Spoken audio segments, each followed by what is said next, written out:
Bonjour et bienvenue à l'émission J'ai décidé, je m'aime, une émission consacrée au développement personnel et au bien-être. Le principe est simple.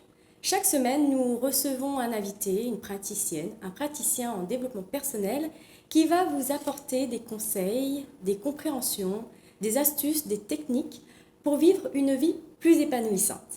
Alors aujourd'hui, nous allons recevoir Adriana Bodino-Gretry qui va nous parler de couple et de ses problèmes, disputes, reproches, déresponsabilisation ou encore remise en question inexistante, comment faire face à une impasse en couple et comment faire alors qu'il y a de l'amour. C'est ce que nous allons essayer d'éclaircir. Adriana, bonjour. Bonjour. Vous êtes thérapeute en psychologie comportementale et conseillère en relations humaines. Alors tout d'abord, je voudrais savoir quels sont les problèmes que rencontrent les couples le plus souvent? Alors, le plus souvent, les couples rencontrent des problèmes de communication verbale et non verbale, ce qui entraîne à la longue de la frustration. Et lorsqu'on est frustré, on a tendance à se donner dans la colère, voire même des déviances. Et malheureusement, on n'en a pas toujours conscience. Est-ce qu'on peut savoir les origines liées à cette situation? Est-ce que ça vient depuis l'enfance ou c'est quelque chose que l'on n'a pas appris pour en arriver à cette non-communication, à cette communication qui au final fait défaut dans le couple? Il faut savoir que chacune des deux personnes du couple arrive avec leurs expériences de vie, avec ce qu'ils savent déjà. En priorité, nous avons comme exemple, comme modèle de couple, le couple parental, donc les parents, mais nous avons aussi, il n'y a pas que les parents biologiques. Vous avez aussi les parents adoptifs, vous avez les beaux-parents, les grands-parents, et tout ça fait que chacun a sa propre expérience. Et de cette expérience-là va naître, suivant que c'est un nouveau couple, on va essayer tant bien que mal de reproduire ce que nous connaissons déjà de la vie du couple.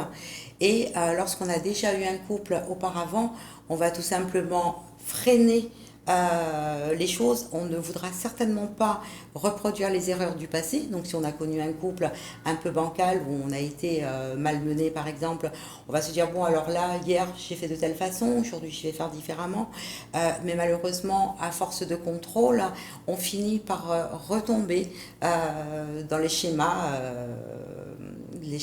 du passé. On va à nouveau reproduire les mêmes erreurs.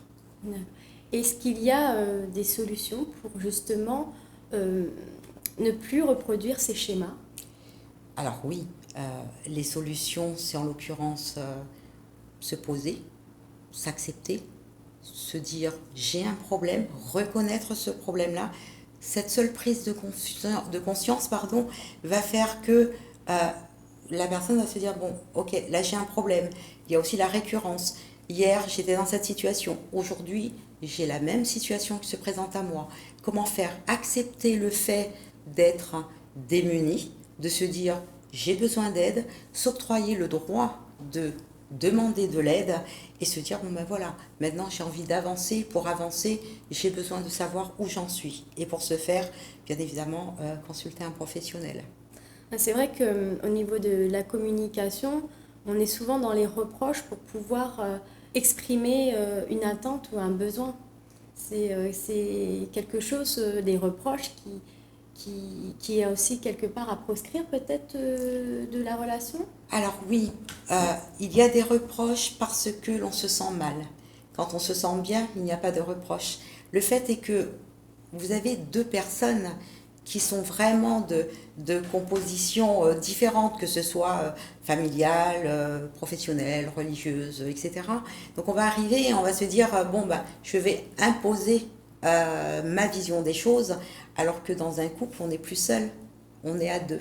Et quand on est à deux, on est obligé de voir ce qu'il en est pour les deux personnes.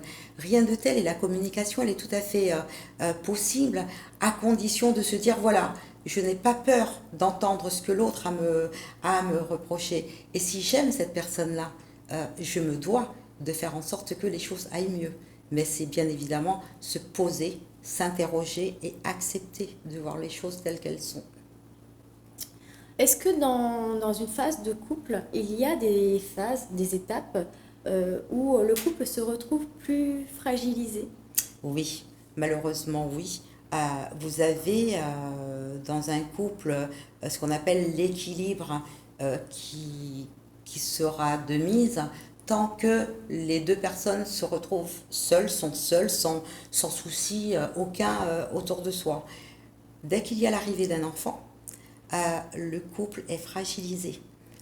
L'enfant, qu'il soit voulu ou non voulu, c'est quand même un bouleversement dans la vie d'un couple. L'homme peut se dire, ben voilà, je ne suis plus aimé à juste titre, ou je suis mis à l'écart. La femme peut se dire, je ne me reconnais plus, j'ai pris du poids, je ne suis plus la femme qu'il a rencontrée. Vous avez aussi le côté professionnel. On a souvent tendance à oublier que le fait de perdre un emploi, ça déstabilise le couple. Le mari, par exemple, s'il s'agit de lui, il ne va pas vouloir en parler de suite. Il va attendre un peu. Donc plus il attend, plus le couple va subir des soucis. Vous avez aussi la reprise d'un travail. Quand on n'a pas travaillé pendant longtemps et qu'on reprend, ça suscite une réorganisation de la vie familiale. Et surtout quand on a des enfants. Parce qu'on n'a pas d'enfants, on peut s'arranger. Quand on a des enfants, mais qui c'est qui va déposer l'enfant? Qui c'est qui va le récupérer? Comment faire? Comment réajuster sa vie autour de ces événements qui se pointent? Et justement, quels conseils vous pourriez donner à ces couples qui, à un moment donné, se sont retrouvés en fait l'un à côté de l'autre et qui ont envie de se retrouver ensemble? Alors, pour se retrouver ensemble, il n'y a pas beaucoup de solutions. Il y a une question à se poser, c'est est-ce que l'on s'aime? On s'aime, oui, ok, on s'aime jusqu'où? Est-ce qu'on est prêt à entamer des démarches pour consolider le couple, pour sauver ce qu'il y a à sauver, si éventuellement on peut s'exprimer de la sorte, se dire le problème vient d'où, puisque ça ne vient pas forcément du couple, les problèmes. Il y a souvent l'environnement familial, amical, professionnel. Donc tout cela, on se dit, bon ben voilà, il y a des soucis, chacun s'en mêle, puisqu'aujourd'hui on n'est plus capable d'aimer tranquillement, puisque tout le monde a quelque chose à dire concernant son couple. Pour ce faire, c'est vraiment se dire, c'est moi, l'autre, qu'est-ce que je veux? Je veux rester?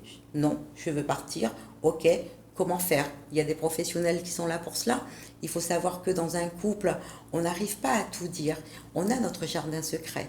Ce que vous allez pouvoir dire à un professionnel, vous n'allez pas pouvoir le dire à un membre de la famille, à votre conjoint, conjointe, à un collègue. Donc il faut vraiment se dire, j'ai besoin d'aide, je ne me sens pas bien, et pour cela, je vais aller consulter.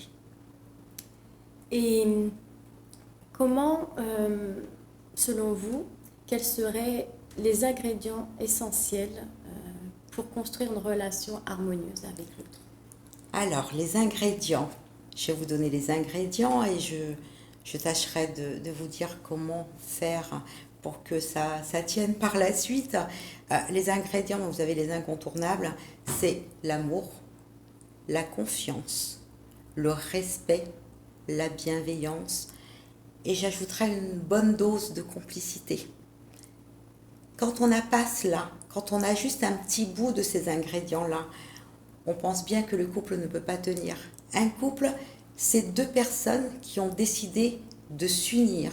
Donc on ne peut plus raisonner en individuel, on raisonne en couple. Donc c'est ce que j'aime, j'ai besoin que l'autre aime aussi. Ce qui me déplaît, peut-être ça peut déplaire à l'autre. L'amour est un ingrédient principal, à savoir que l'amour n'accepte pas tout. Au nom de l'amour, on ne peut pas tout accepter. tout donner, tout dire, etc. Donc il y a un minimum de respect à avoir pour l'un et pour l'autre.